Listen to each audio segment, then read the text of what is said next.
Hello everyone and welcome to the Melbourne Traditionalists episode 6. We're actually going along at a nice rate, aren't we? Yeah, I can't believe it's 6 already. Yeah. I been a should lot of fun. introduce myself. I'm Mark Boncrew for the Melbourne Traditionalists and this is David Hiscott from XYZ. Always a pleasure to be here, Mark. Very good. I'm very happy to be here as well. Yes.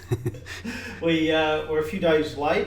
We've had some issues, but fortunately they're fixed, so we're now moving along. Ready to steamroll. And so how's your week been?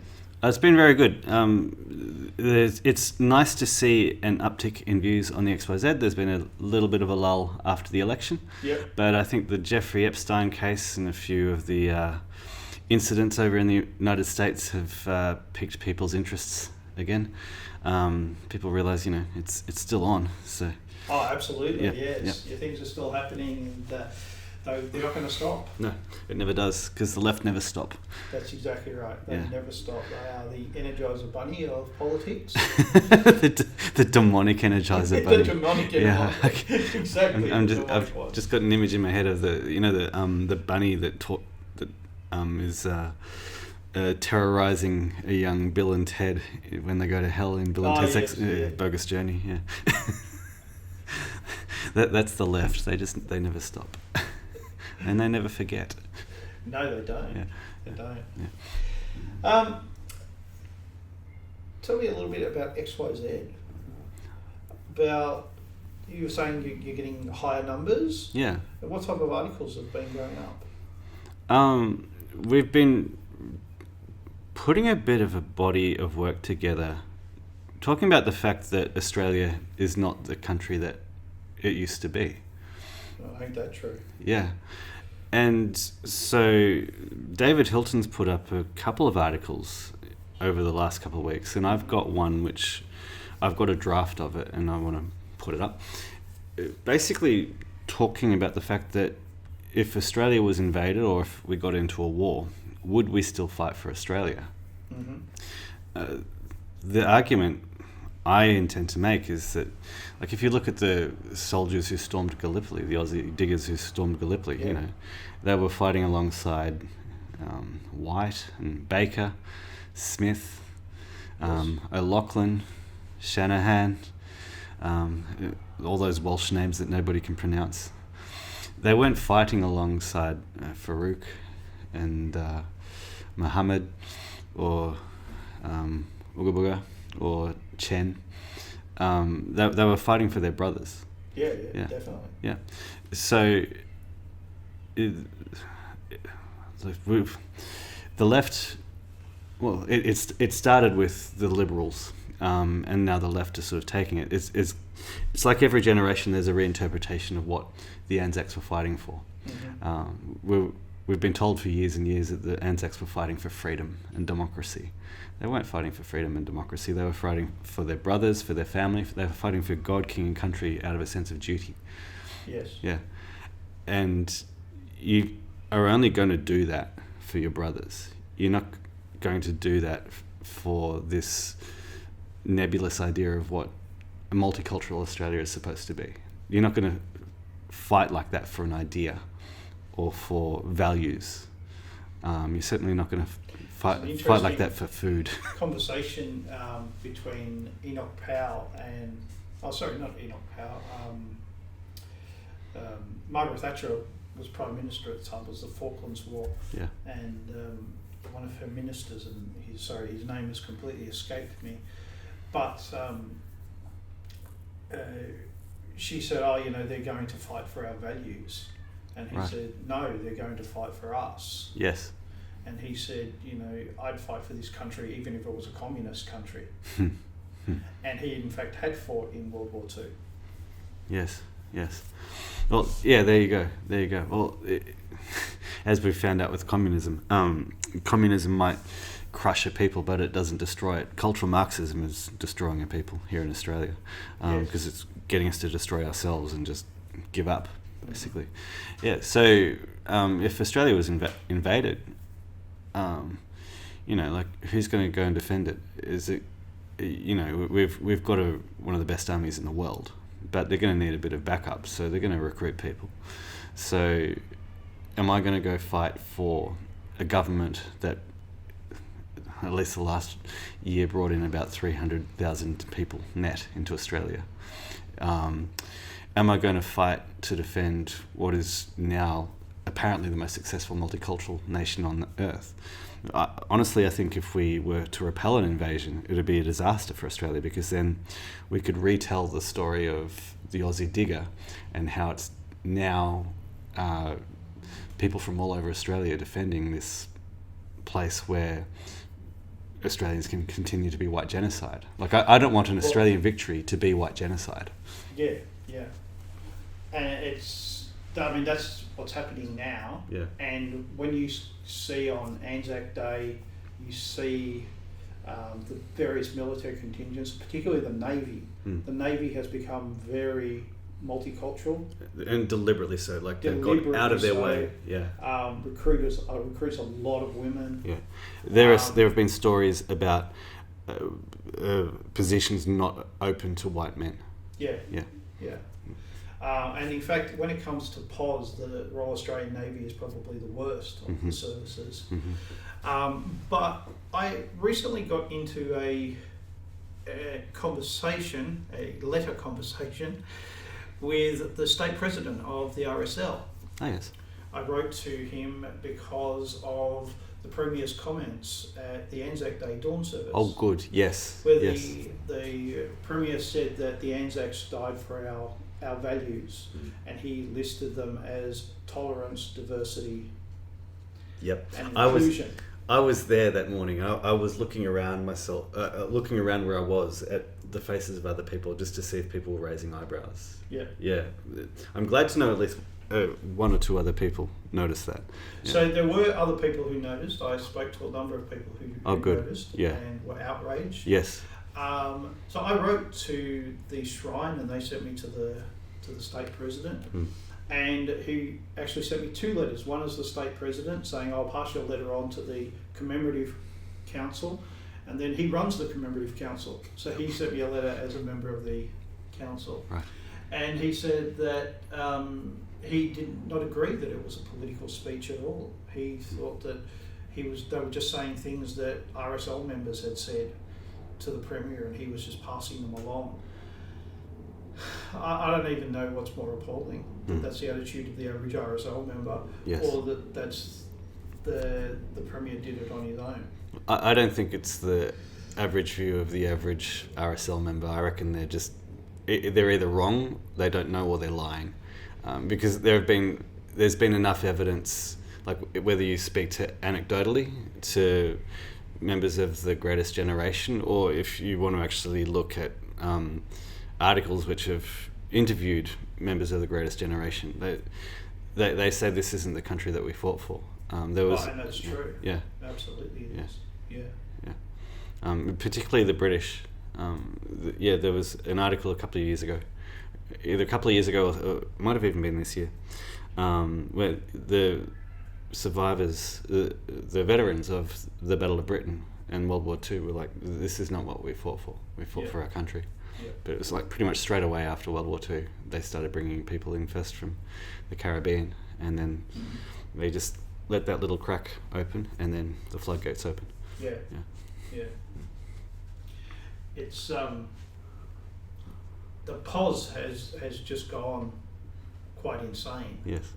And it's just incredible to think that the men who've lived in a white Australia, where the Parliament had passed what is colloquially known as the White Australia policy, should have fought for multiculturalism, diversity, inclusion, and that people can actually look you in the face and say, "Oh that's true, that's true."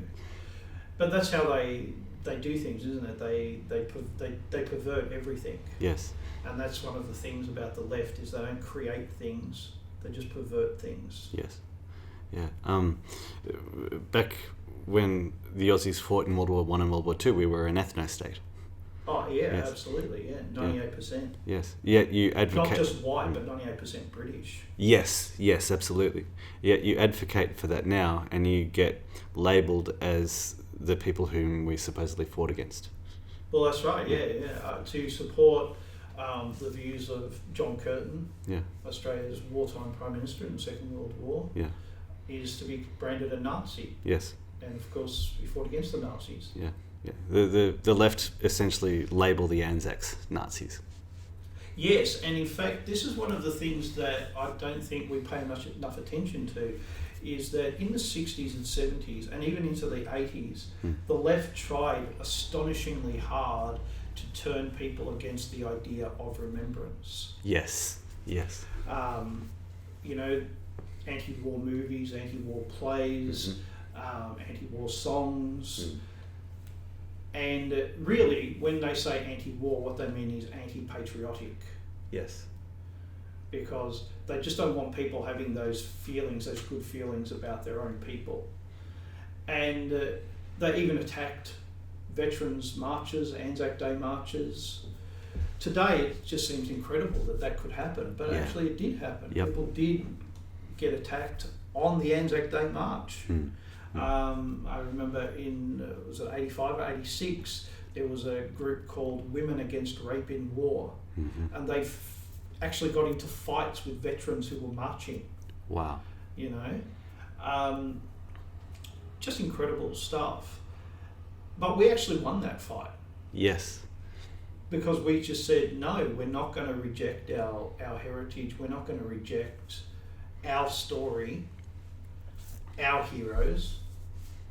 We're going to keep them, and we're going to commemorate them, we're going to celebrate them. And now the left does not attack these things. Yes. It's very rare to hear an anti-war song or an anti-war movie or so forth, because they don't tend to make them. Well, they seem to stop around Instead, about they go for subversion. Yes, well, I reckon they seem to stop around about the time Barack Obama got into power, actually. I do remember pieces by either Mervyn Bendel or I can't remember the other name. There were some really good pieces written on what you're talking about in Quadrant magazine, and talking about how the communists, they hated the fact that Aussies revered their military history, and that they wanted to replace that mindset with that consciousness with communism, and they tried very, very hard. But as you say, and it's like the AFL, like they were attacking the AFL for years and years and years and years and years. Because it was too masculine. And exactly. And it was something that took us away from talking about communism. So eventually they realised, well, if you can't beat them, join them. So they've subverted the idea of Anzac Day, and they've subverted the AFL. Now the AFL shills for all the things that they want to. So rather than getting rid of the AFL and replacing it with LGBT sort of stuff, and talking about women and soccer, they just use the AFL to push all of those things anyway. And so that's what they're doing with Anzac Day. Eventually they may get rid of the dead puppet that they're still using, and just say, you know what, we don't need the AFL anymore. No. We've changed everybody's minds and the mindset. But, for now, they're just happy just to... It's like they've killed the AFL and they've skinned it, and they're wearing the dead carcass on it. They're wearing around the dead carcass, and they're telling everybody that it still exists. I hear what you're saying. Yeah. The AFL really, it's a black pill for me. Yeah. I'm not a football fan, I've got to be honest. I've never really taken to it. But at the same time, I could at least, pretend. And when the AFL decided that they were going to tell us how we should vote on homosexual marriage, actually, even just the idea that the AFL thinks it has the right to tell people how they should vote or to influence their vote at all is just appalling. And there was absolutely no pushback. Absolutely none. Not inside the AFL, yeah. But even outside. I mean, how many people actually stopped going to the football? Yeah. All these LGBT rounds and Aboriginal rounds, and, it's not about celebrating them, it's about spitting in our eye. Yes. And And how many people have stopped going? Yeah. Well, I've stopped going this year, but mind you, it's been very easy because Melbourne have been just disgraceful. It would have been a lot harder if Melbourne were playing, and I honestly don't know if I can honestly say that I would have stopped going to the football. Yeah. Yeah, it's a really, really tough one. It's like cutting off a part of yourself. It is. But, then I think to myself, I've always been a very big supporter of Anzac Day and the dawn service. And I wonder if I'm going to hear a political message that I absolutely despise. Yeah. Is it worthwhile attending? And that's how they get us, huh? Well, exactly. And, I really struggle with this. I don't know the answer to this. Yeah, wow. Well, on another really just interesting one where there are strong arguments on both sides, after our last discussion, we kept talking, and we mentioned the fact that I mentioned the term parochial. When I'm referring to like the fact that like Australia, as you said, like we used to be 98% not just white but British. Yeah. And so now, like, there's an interesting. It's not a division, but it's like which way do you go? Like we've got like white Europeans here in Australia, and we've got British. And like, do we want a white Australia policy as in like European, or do we want a white Australia policy as in British? So I was using the term parochial a little bit ironically just to keep pushing along the discussion. Yeah. But I didn't really mean it that way. Australia's a British country, and as I was making the point, like if someone from you get a whole lot of Italians in, you get a whole lot of Greeks in, it's going to change the nature of the country. Yeah, and it did. Yes. Yeah. And so from there, we were talking about brother wars, basically. Yeah.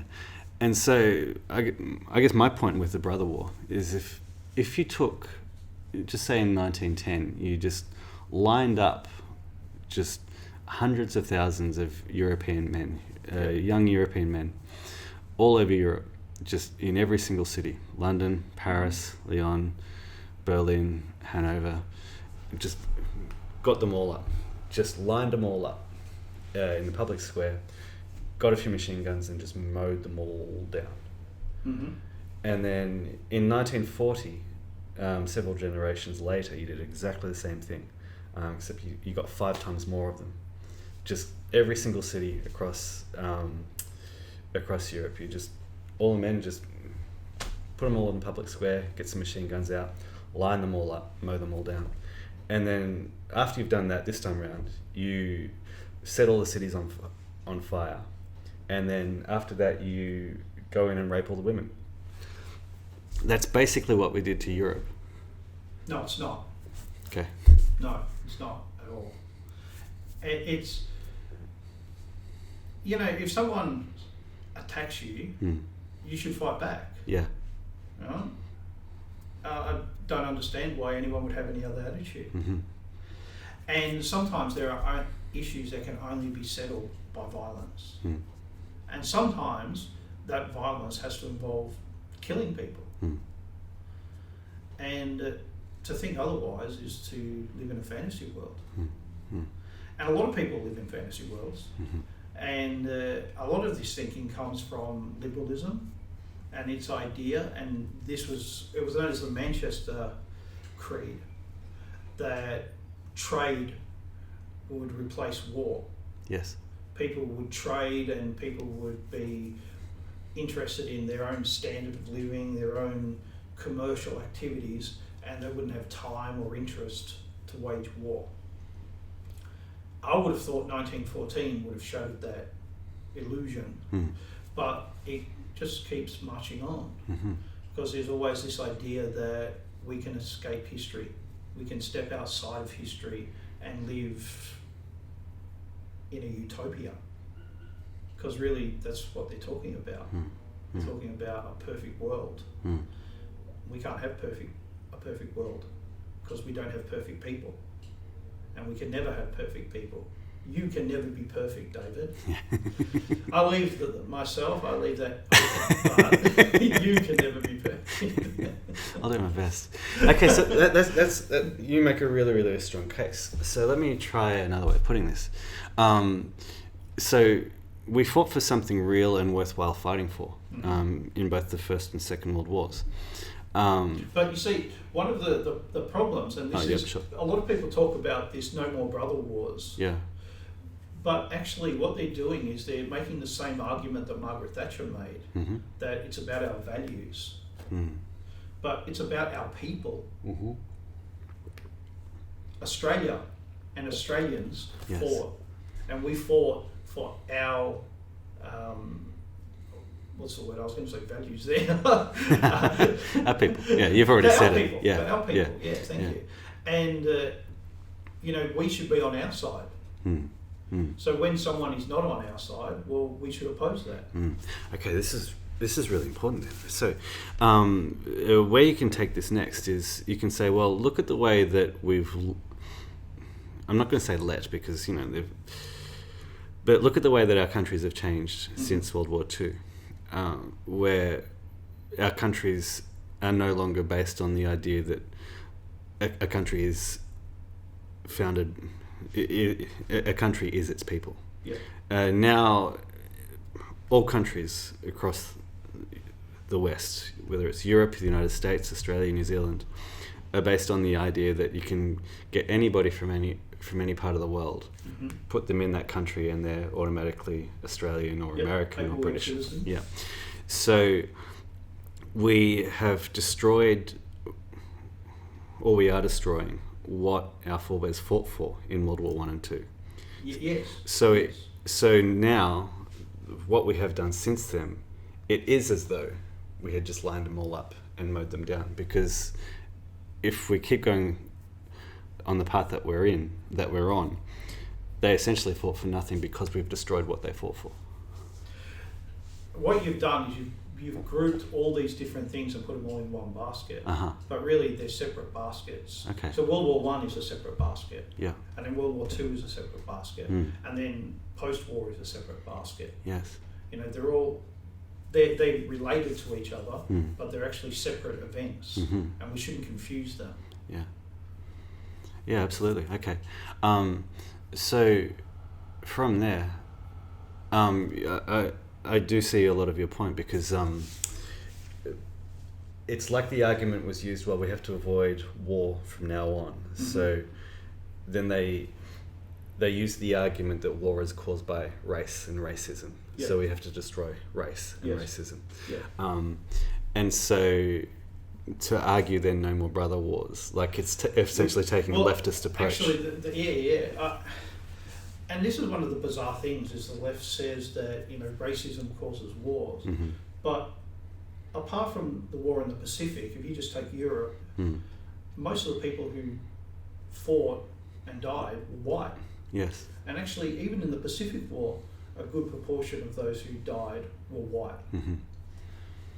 So it's not just, when white people are fighting white people, how is it racism? Where's the race? Yeah, so that critique is wrong. Yeah. But it's been used to destroy race, the white race. Yeah. Yeah. So I guess when we find ourselves in a situation now, like we can make the argument, okay, our countries have been subverted. Like, yes, we might still have British people living here in Australia. We might still have French people living in France, Germans in Germany. What happens if the powers that be try to make us go to war with Russia, for example? If Australia declared war on Russia, again, I wouldn't fight for it. For one, I wouldn't fight for a multicultural Australia. And I'd be like, well, the Russians, they're our brothers. And we've been, like, the media have been trying to demonize Russia and poison the relationship between us and them. So I don't agree that the Russians are our brothers at all. Okay. The cousins? British people are our brothers. Okay. And maybe you can say cousins. Distant second cousins? Yeah, maybe, yeah. Third cousins once removed. Yeah. Yeah, okay. But, people, it depends what Russians you're talking about. Are you talking about the blonde-haired, blue-eyed Russians, or are you talking about the Chinese Russians? More the ones on the western side of it. Yeah, so but Russia, both of those people can be Russian. Yeah. Okay. You know. Yeah, well, I'm talking, the more European ones, yeah.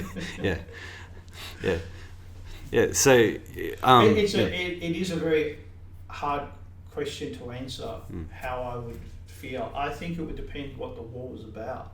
Mm-hmm. Do you have an example? Like, would there be a reason that you would go to war with Russia?